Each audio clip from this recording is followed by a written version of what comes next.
What is up, my fellow YouTubers? This is Jack Dables here, coming at you with another review. This one is going to be about the new blockbuster hit, Shazam, a movie about the original Captain Marvel, Billy Batson. Now, for little spoilers ahead, so please forgive me. I'm going to give you a little rundown about the film. Basically, it's about this kid, 14-year-old kid named Billy Batson. Orphan in the foster care system. He's trying to find his mom, trying to find his place in the world, so to speak.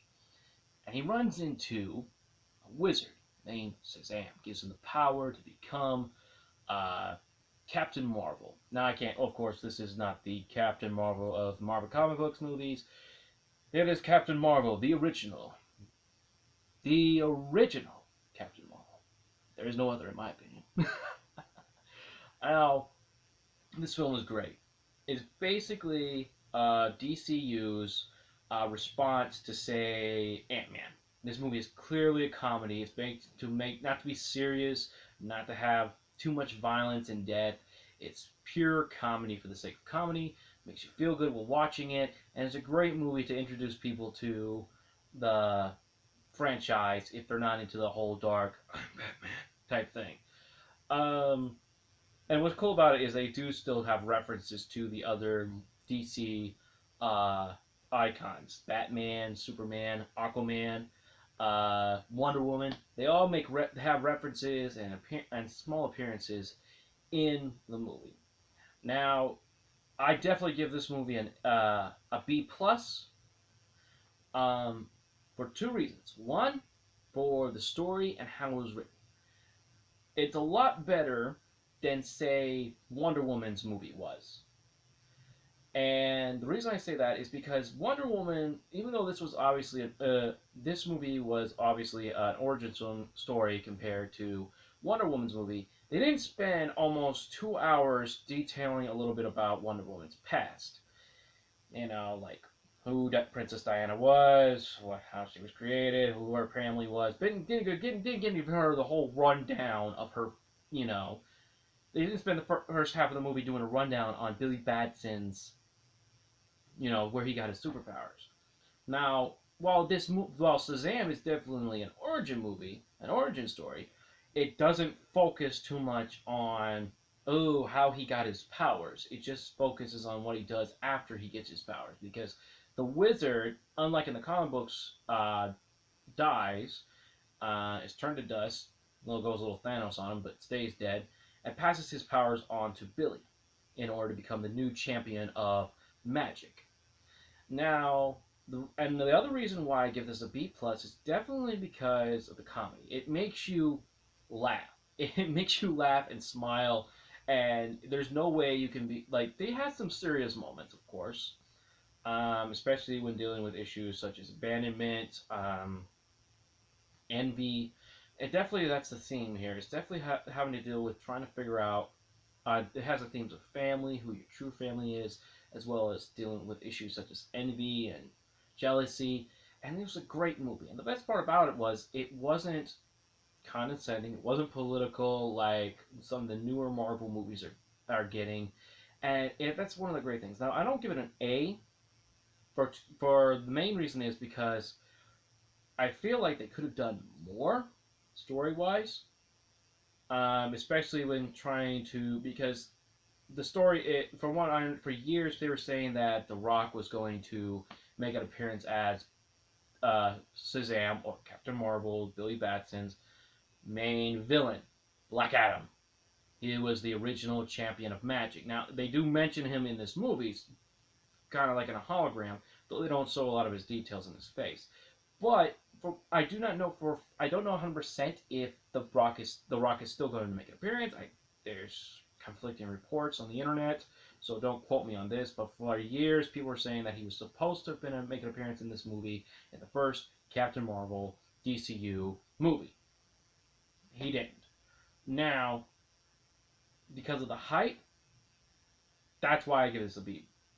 Because it's like, come on, it was like the iconic actor that. But it still managed to stay strong on its own. In fact, it doesn't even have an appearance by any of the other main DC universe actors, except near the end when Superman shows up. But you really don't even see Superman's face. You just see neck down. That's it.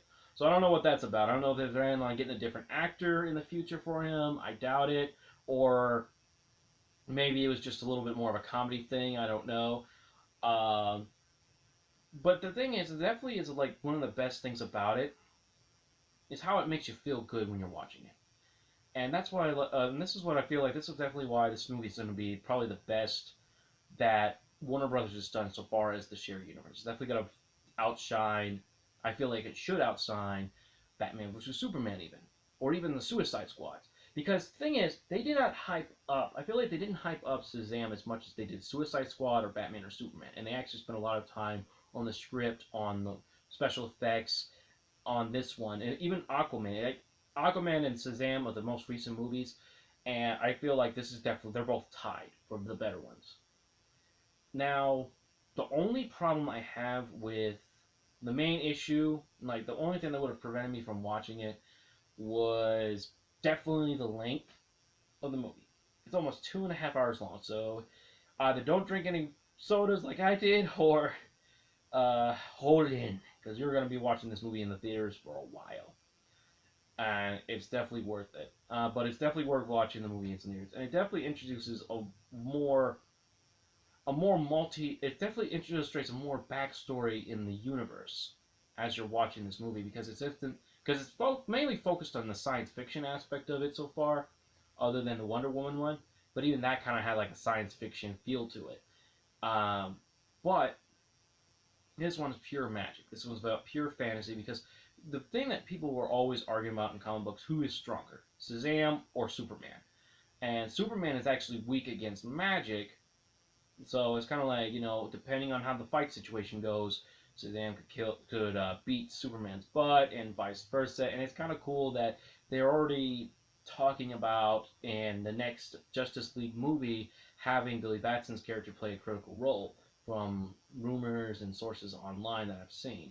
So this is a great introduction to this character, and I feel like this is a character that's going to bring a lot of humor.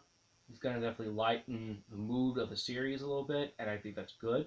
Because we can't have serious every single movie. It's basically kind of like how Guardians of the Galaxy and Antman, both comedies in their own right, they still got action in it, and they still talk about serious issues, but they're not all serious like, I am the Dark Knight. Not like that, or am I a hero kind of thing, or dealing with themes of war and peace like in Wonder Woman. It's just a straight up, it's a family movie. Definitely go watch it. It'll make you laugh and smile. But like I said, a B plus in my rating system, and definitely go see it, guys. Go see it. Definitely, and I'm not gonna spoil any details. I'm not gonna give out too many details as I've done before. Just gave you the rundown. You gotta go see it. Go see this movie. So this is Jack Fable signing off, and again, please hit the like and subscribe buttons below, as well as donate to my Patreon. And also check out my fellow podcasters page on 50 Shades of Red podcast. I will provide the links below to the Patreon and the 50 Shades of Red. I always get them mixed up. Red podcast. Have a good night, guys.